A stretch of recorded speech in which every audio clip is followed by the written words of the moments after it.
अगर आप भी अपनी सिंपल सी फोटो को कुछ इस तरह हाई लेवल ऑफ एडिटिंग में बनाना चाहते हो, चलो मैं आपको बताता हूँ कैसे आप 1 मिनट में ऐसी फोटो बना लोगे।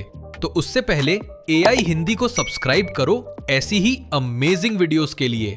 तो सबसे पहले गूगल पर सर्च करो AI टूल हिंदी, फिर नीचे आकर AI टूल हिंदी वेबसाइट पर क्लिक करो, फिर सर्च आइकन पर क्लिक करो, फिर सर्च करो जेमिनाई फोटो एडिटिंग, फिर फर्स्ट पोस्ट ओपन करो, नीचे आकर प्रॉम्प्ट कॉपी करो, फिर जेमिनाई ऐप खोलो, उसमें अपनी कोई भी फोटो अपलोड करो, फिर प्रॉम्प्ट को पेस्ट करो और सेंड बटन पर क्लिक करो।